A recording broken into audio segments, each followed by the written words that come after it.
I think the Mouthwashing fandom has gone too far. Honestly, I don't even think a game like Mouthwashing should have a fandom to begin with. Now, I'm not saying that you can't be a fan of Mouthwashing. It's just that when people are writing fan fiction about a literal rapist or, making AUs where Jimmy's a good guy, it's just really missing the point of the game.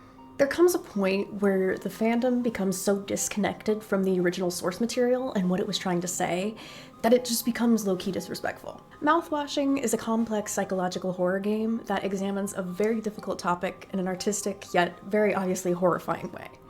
It examines how men in power often protect abusers if it means maintaining the status quo. When Mouthwashing first came out and started getting popular, the only content I really ever saw about it was either playthroughs of the game or thoughtful analysis.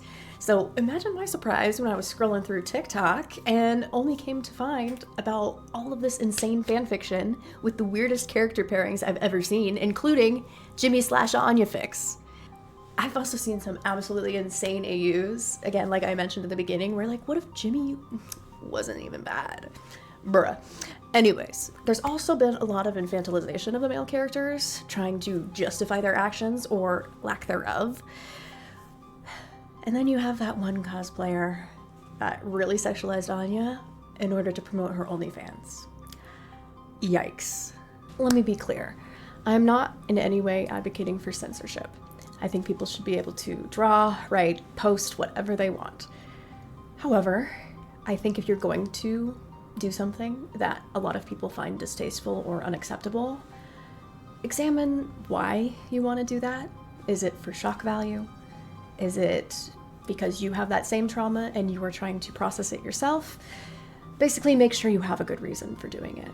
And also be prepared for the backlash you might receive from people who are triggered by it. However, personally, I don't think anything should be censored except for hate speech.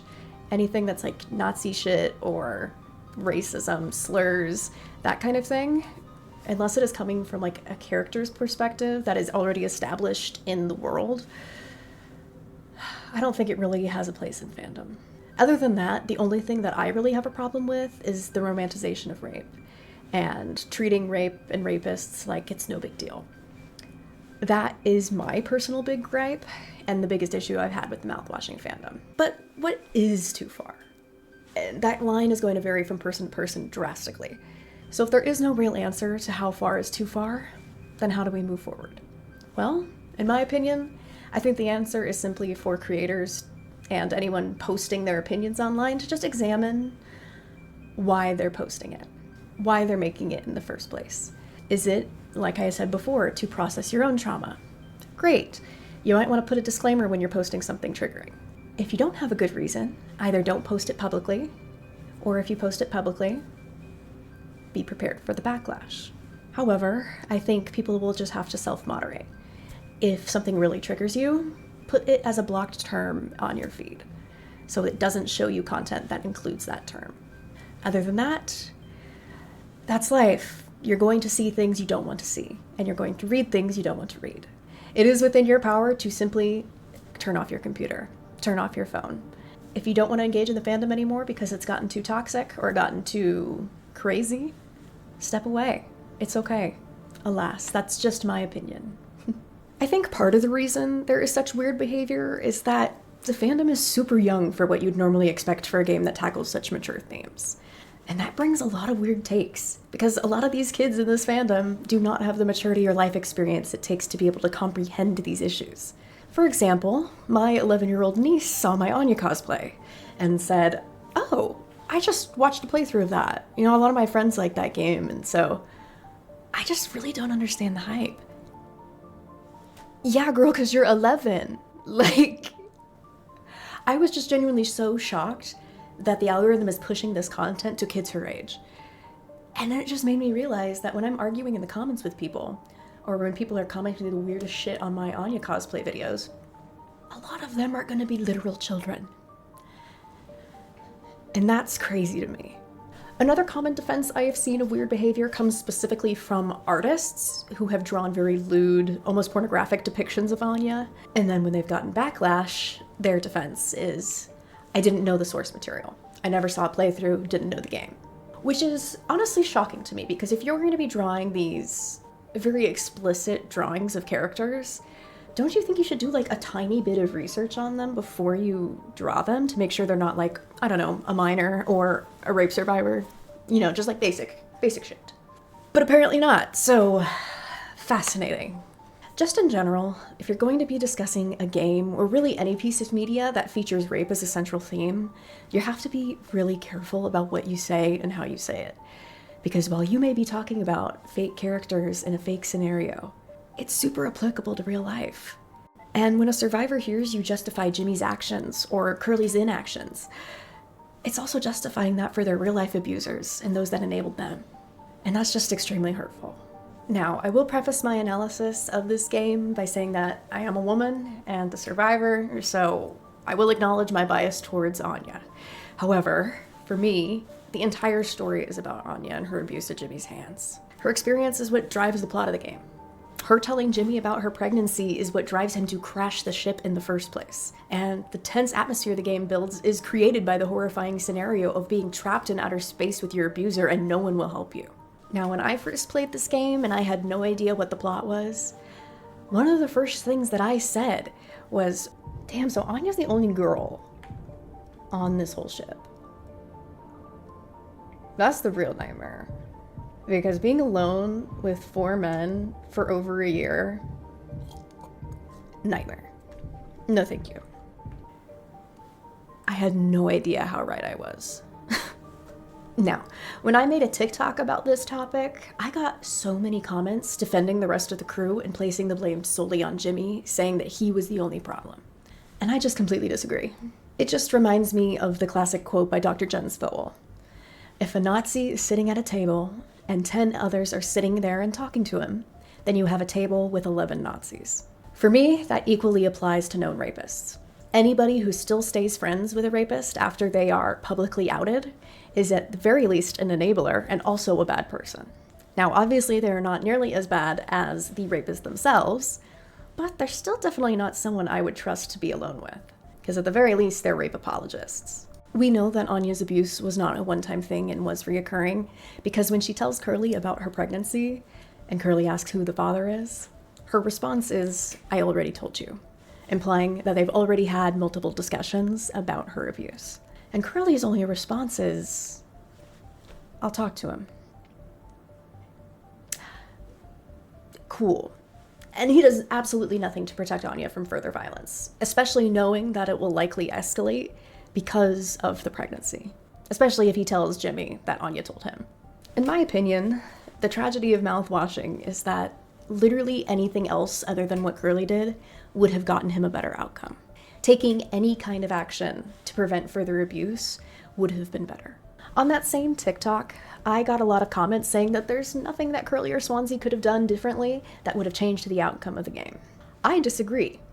So, here is my non-exhaustive list of actions that they could have taken after finding out about Anya's abuse. Number 1, let Anya have the gun to protect herself. Number 2, let Anya move her sleeping quarters into medical so that she can have a lock on her bedroom door. Number 3, lock Jimmy in storage so he can do no further harm. Use it as a makeshift prison. Number 4, have Jimmy supervised at all times if you're not going to lock him up. Make him only go to work and then to his sleeping quarters, and have him and Anya take meals at separate times.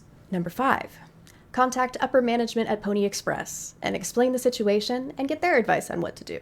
Certainly they have some sort of HR protocol, even if it sucks. Number 6, literally kill Jimmy. If he starts to get violent at any other actions that you take, you have full license and are within your rights to shoot him in self-defense. That's it. When I brought up some of these options to people in the comments, a lot of the responses were, but what if Jimmy gets violent? Then shoot him. Or lock him in storage. Curly's the captain. He has access to the gun. He has access to storage. He's got access to all of these things. He can do whatever he believes is reasonable. But the second that man mentions trying to crash the ship in order to stay a hero in the public's eye, I am not letting that man out of my sight. Are you kidding me? And then the opening scene of the crash tells us that there is some form of autopilot piloting the ship. You don't need a co-captain. He is a luxury, not a necessity. So if he becomes unable to fulfill his duties for whatever reason, either by death or by imprisonment, Curly can handle it with the help of the rest of the crew and the autopilot. In my opinion, the story of Mouthwashing is about enabling abusers and the devastation it can cause even if they never hurt you. When I went through something similar to Anya's situation, but obviously not nearly as serious as hers, I just remember thinking, like, you all see what he's doing, and none of you are gonna step in and help me? Literally all I wanted was for someone to keep him away from me, and the crew could have done that for Anya. Once Jimmy crashes the ship and Curly becomes completely incapacitated, Jimmy becomes interim captain. After Jimmy, Swansea would be next in line seniority-wise to make decisions if Jimmy is incapable or quite simply not fit for the role. Anya tells Swansea what happened with Jimmy after the crash, but Swansea does literally nothing with that information other than be slightly sassier to Jimmy. He decides, either consciously or subconsciously, that it's not his problem, and he is just going to drink himself to death and stay too drunk to do anything. This is slightly less bad to me than Curly's ignoring of the problem, because Swansea was never supposed to have authority, but it still hurts Anya because Swansea was her last hope that someone would stand up for her and keep her abuser away from her. Daisuke is about the only character that gets a pass on this for me, because there's no game evidence that Anya ever told him about Jimmy, and he's just an intern.